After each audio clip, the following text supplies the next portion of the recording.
Ladies and gentlemen, I'd like you to think about something today, something simple, something subtle, but something that has stolen more dreams, more goals, and more futures than failure ever has. And that word is someday. Someday. You hear it everywhere. Someday I'll start that business. Someday I'll get in shape. Someday I'll get serious about my finances. But let me tell you something. Someday is not on the calendar. And if it's not on the calendar, it doesn't exist. Most people don't lose their life all at once. They lose it one postponed decision at a time. One small delay. One tiny excuse. One innocent, I'll get to it later. And pretty soon, later has become next year, and next year becomes 10 years. I've met people who have been saying someday for so long that they think it's a real destination. But it's not a place. It's a trap. A quiet one. A polite one. But a trap nonetheless.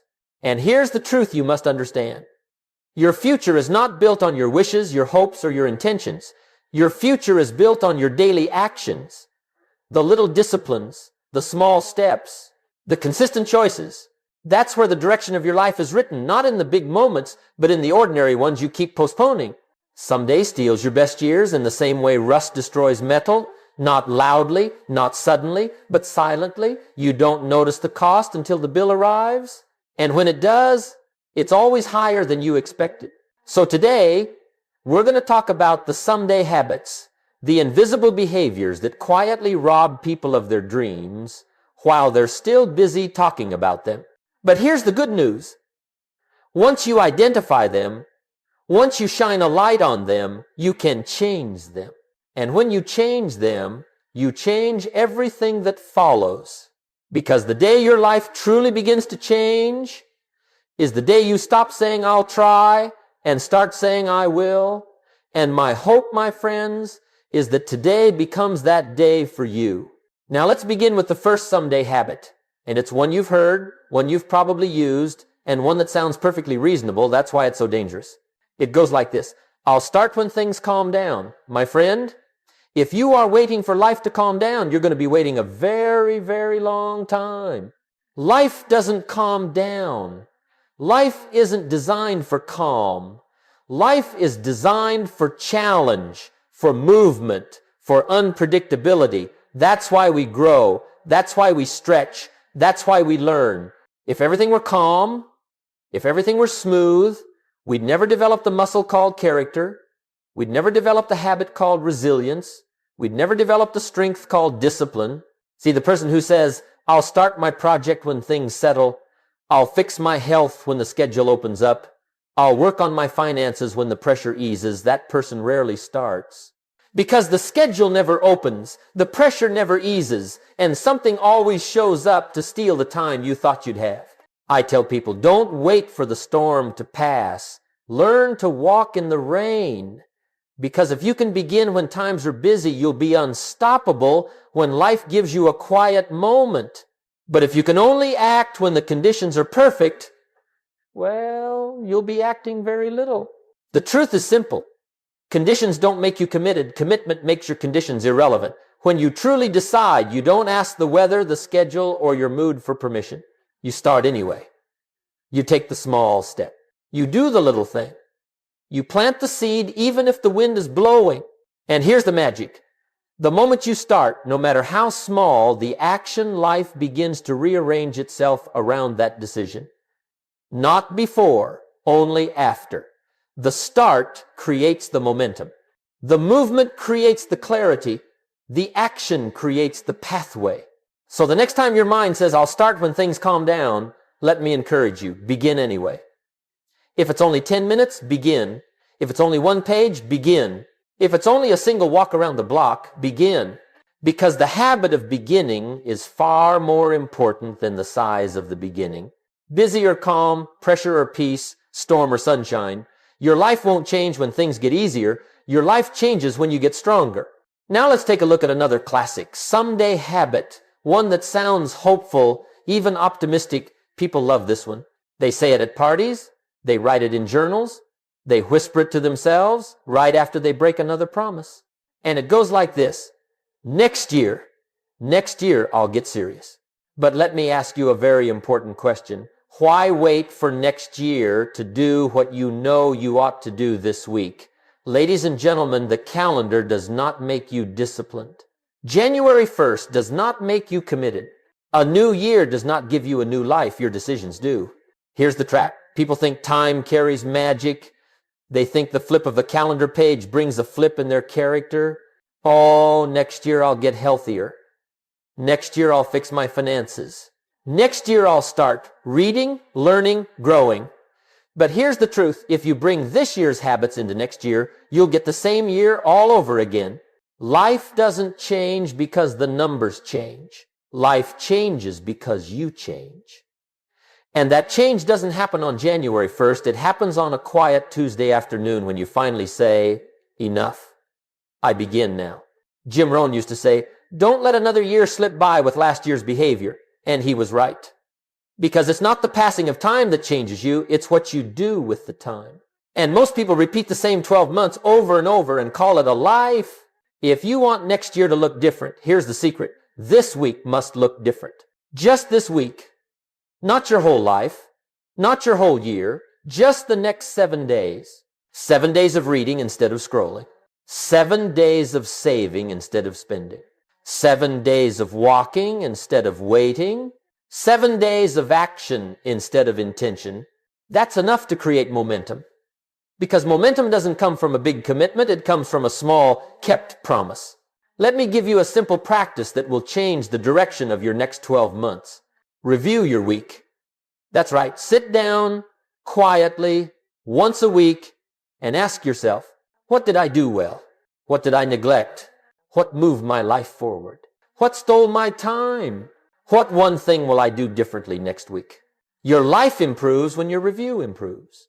Your destiny changes when your weekly decisions change. Your new year begins the moment you begin. Don't wait for the calendar to give you permission to get serious. Don't wait for a date to tell you who you should become. The right time is not January. The right time is not when things get better. The right time is when you decide. And my hope is that you decide long before the next year arrives, so when you get there, you're already becoming the person you kept postponing. Now let's talk about one of the most polite, most innocent, and yet most destructive habits of all, the should habit. You've heard people use it every day. Maybe you've even used it yourself. I should read more. I should exercise. I should save money. I should call my parents. I should start that business idea. And let me tell you, should sounds good. Should sounds responsible. It even sounds intelligent. But here's the truth. Should is the graveyard of intention. And a life filled with should is a life built on excuses wearing nice perfume. See, when someone says, I should do it, they feel a momentary sense of progress. They feel as if acknowledging it is the same as doing it. But ladies and gentlemen, acknowledgement is not action. And thinking about change is not the same as changing your life. Jim Rohn used to say, casual goals lead to casual results. And nothing is more casual than a sentence that starts with I should. It means there's no urgency, no commitment, no structure, no accountability. It's a wish disguised as responsibility. Here's a rule that can transform your entire life. If it isn't scheduled, it isn't real. That's right. If it's not on the calendar, you're depending on your mood, your memory, or your luck, and none of those are dependable partners in building a better life. Let me ask you a question. Is your calendar a reflection of your goals or just your obligations? Because most people fill their schedule with what others demand and leave no room for what their future requires.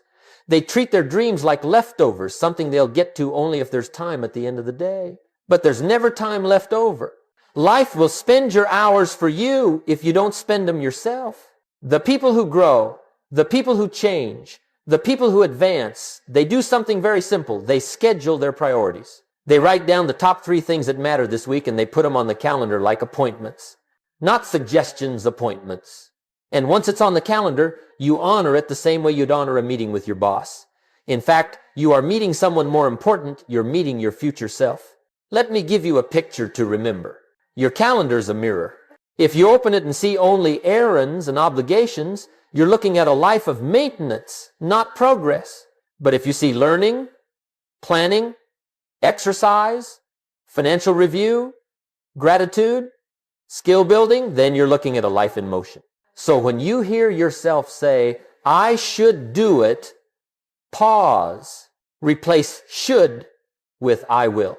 Then replace I will with a date and a time. Because without a schedule, your intentions are just wishes. But with a schedule, your wishes become commitments. And commitments kept consistently become character. And your character will do more for your future than your shoulds ever will. Now let's take a look at another subtle trap. One that masquerades as progress. It sounds so noble, so responsible, so mature that most people never notice the danger hidden inside it. The habit goes like this. I'll begin once I learn a little more. Oh, that one feels good, doesn't it? It feels productive. It feels wise. But let me tell you something. Learning can become the most sophisticated form of procrastination. That's right. If you're not careful, you can hide behind books and videos and courses for years and never actually begin. Jim Rohn used to say, we don't fail for lack of knowledge, we fail for lack of doing what we know. And he was right. Most people already know enough to begin. They just don't want to face the discomfort of beginning. So they say things like, I need a little more research. I need to understand it fully. I'm not ready yet. I need more information. And by the time they finish gathering information, the opportunity has passed. Someone else with less knowledge, but more courage, has already started and already succeeded. Ladies and gentlemen, knowledge is important. Yes. But knowledge without action becomes the burden of the intelligent. You can read 100 books on swimming and still drown in the shallow end. Because at some point, you must get in the water. Here's the rule. Learn a little, do a little, learn a little more, do a little more. Not learn everything, then begin. That day never comes. There will always be another book, another video, another expert, another opinion. If you wait until you know everything, you will start nothing. The people who create change in their lives, those extraordinary few, they follow a different rhythm. They gather enough information to take a step, then they take it. And that step teaches them more than all the books combined. It's the doing that reveals the understanding. It's the action that clarifies the plan. It's the movement that brings the next lesson into view. Let me give you a simple technique that will revolutionize the way you grow. Whenever you learn something new, ask yourself, what can I apply in the next 24 hours? Just one thing, not 10 things. One thing. You'd be amazed how quickly your life changes when you turn learning into immediate action. Suddenly your knowledge isn't a library, it's a toolbox. It's not something you store, it's something you use. And here's the beautiful part. The moment you begin, your confidence grows. Because confidence doesn't come from information, it comes from evidence. Evidence that you can act, evidence that you can improve, evidence that you are not a collector of ideas, but a builder of results. So let's break this someday, habit today. Stop telling yourself, I need to know more. Start telling yourself, I know enough to begin and the rest I will learn on the journey. Because the world does not reward what you know. The world rewards what you do with what you know. Now let's take a look at one of the most popular someday habits in modern times. This is the habit that has trapped millions of well-meaning people. And it sounds like a perfectly reasonable explanation for not beginning. It goes like this. I'll start once I feel motivated. Oh, motivation. Everybody's waiting for that magical surge of energy, that spark, that fire, that perfect emotional wave that sweeps you into discipline and carries you straight to your destiny. And people wait for it like farmers waiting for rain, looking at the sky, checking the horizon, hoping something will fall out of the clouds and change their life. But ladies and gentlemen, let me give you a little truth. Motivation is a visitor, not a resident. It shows up when it wants to, and it leaves whenever it pleases. And if you build your life on its schedule, you will be building very little. Jim Rohn used to say, you can't wait for inspiration, you must act first. Because motivation is not the cause of action, it is the result of action. That's right. You don't feel motivated and then take action. You take action and then motivation follows. Think about it. When do you feel motivated to continue exercising? After the first workout. When do you feel motivated to clean your home? After you clean one shelf? When do you feel motivated to learn? After you read the first page? Action awakens motivation, never the other way around. The average person lets their emotions drive their decisions. If they feel tired, they stop. If they feel uncomfortable, they avoid. If they feel uninspired, they wait. And this is why most people never build momentum, because their moods are running the show. But the exceptional, the ones who change, grow, achieve, they live differently. They build discipline the same way you build muscle, through repetition, not enthusiasm. They act independent of how they feel. They say, I committed, I decided, and that decision is stronger than my mood. Let me put it plainly. Motivation is a spark. Discipline is the firewood. You can start a fire with a spark, yes, but if you don't add wood-consistent action, the fire dies. And some people have been holding that spark for years, never adding any wood to it. It's not that they're incapable, it's that they're waiting for a feeling that isn't coming. So let me offer you a new rule to live by. Do the small step first, let the emotion catch up later. If you don't feel motivated to read, read 1 page.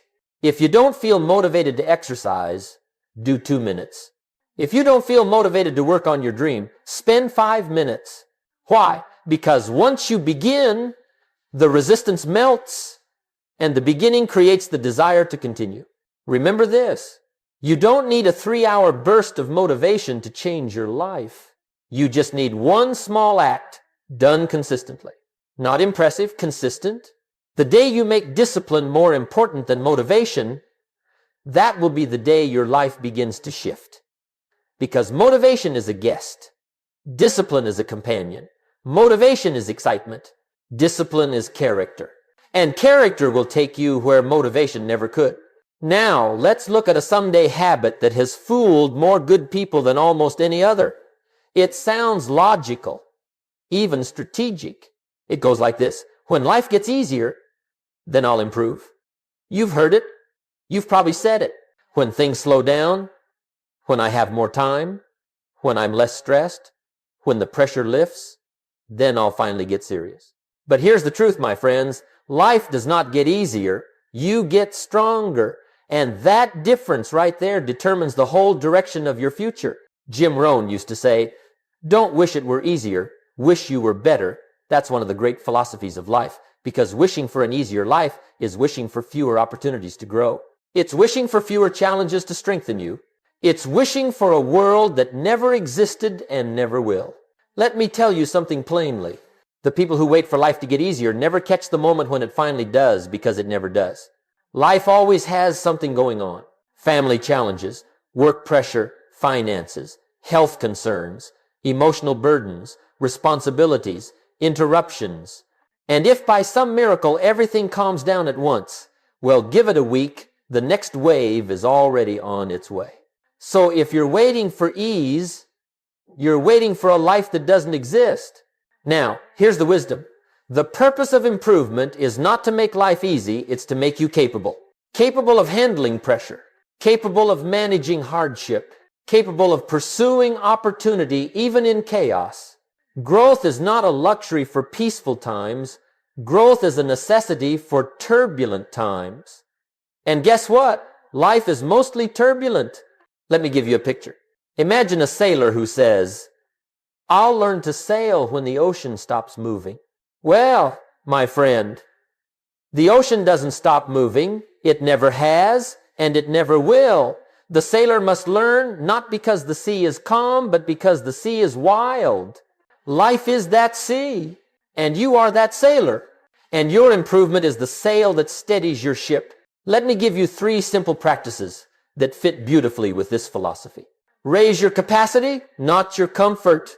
Don't wait for tasks to get lighter, learn to get stronger. Train small disciplines daily, not big dramatic acts.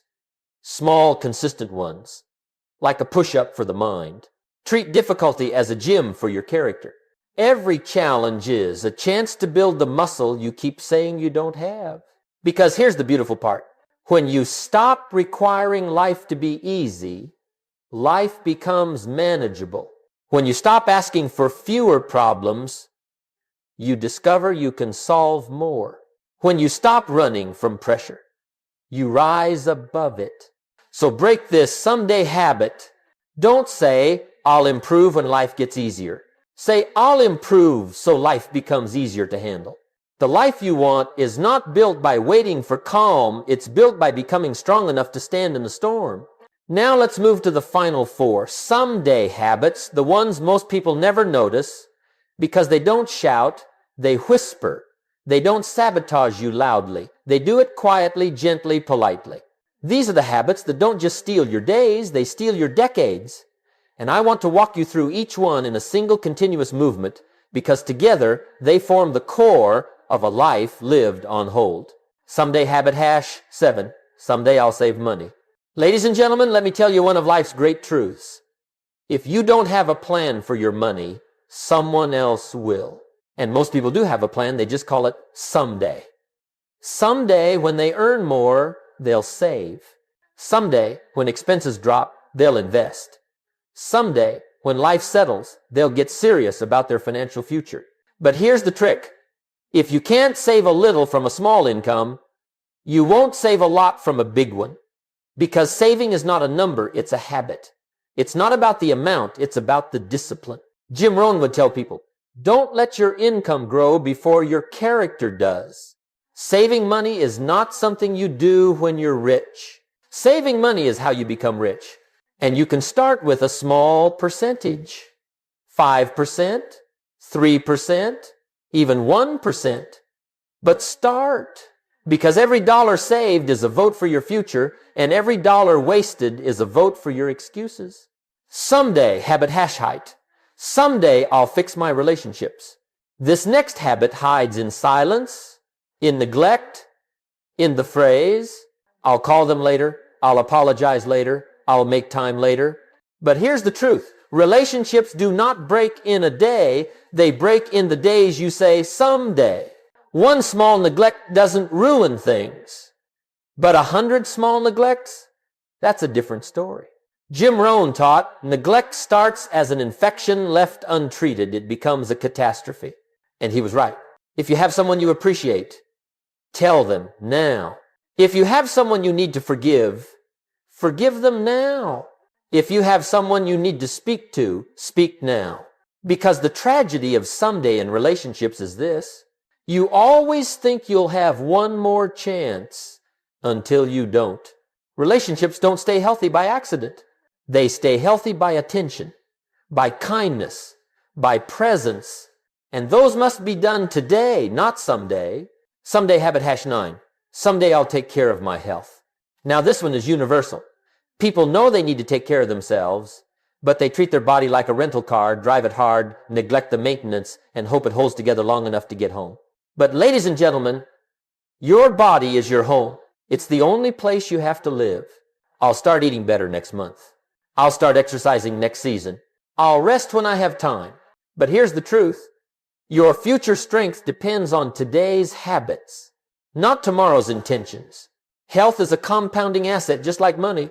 And just like money, neglect compounds too. And you don't need to run marathons. Start with small disciplines.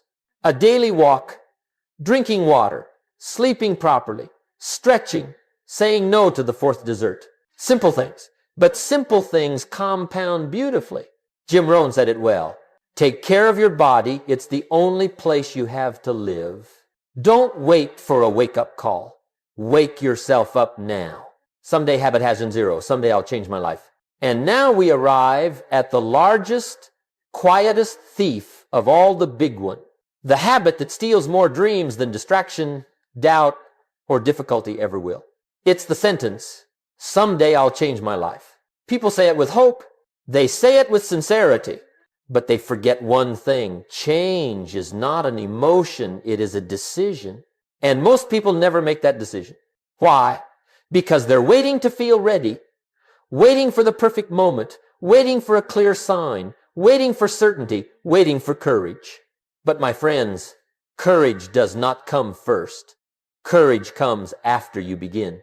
Jim Rohn taught us, your life doesn't get better by chance. It gets better by change. And change comes from one powerful, quiet, personal moment. The moment you say, No more excuses, no more delaying. I begin today, not with a dramatic gesture, not with a perfect plan, just with a choice. You honor tomorrow and the day after and the day after that. Because the day you stop postponing your life is the day your life finally begins. Ladies and gentlemen, as we come to the end of this lesson, I want you to remember something powerful, something simple, but profound. Your best years do not arrive by accident. They are not delivered like a package. They are created, built, crafted by the choices you make today. Most people think life changes in the big moments, the big decisions, the big breakthroughs, the big opportunities. But the truth is far quieter than that. Life changes in the small moments you keep postponing, the small actions you never take, the tiny promises you don't keep, the invisible habits that whisper someday and steal years from your future without making a sound. But hear me now. You don't lose your life in one big mistake. You lose it in 1,000 small delays. And you don't reclaim your life in one big transformation. You reclaim it in 1,000 small decisions, honored consistently. So today, I want you to make a simple but profound commitment. No more someday. Not for your health. Not for your finances. Not for your relationships. Not for your growth. Not for your dreams. The day you stop saying, I'll try, and start saying, I will, that is the day everything begins to shift. And it doesn't have to be dramatic. It doesn't have to be loud. It doesn't have to impress anyone. It just has to be real. A quiet decision. A steady intention. A simple action. Done today. Jim Rohn used to say, don't join the 97% who wait. Join the 3% who begin. And that's what I'm asking of you now. Don't wait for motivation. Don't wait for the perfect moment. Don't wait for calm seas. Begin in the middle of your life exactly as it is. Because once you begin, something extraordinary happens. Life starts to cooperate. Opportunities begin to appear. People show up. Ideas flow. Strength grows. Identity shifts. And before long, you look back and realize that the gap between your old life and your new life wasn't created by motivation or luck or circumstance. It was created by consistency, by discipline, by follow-through, by the simple decision to stop postponing the person you were meant to become. So let this be the day, your turning point, not the day you change everything, but the day you change direction. Because once your direction changes, your destination inevitably follows. No more someday. No more waiting. No more hoping life improves on its own. Today, you begin. And if you keep beginning every day, your future will have no choice but to meet you at the top.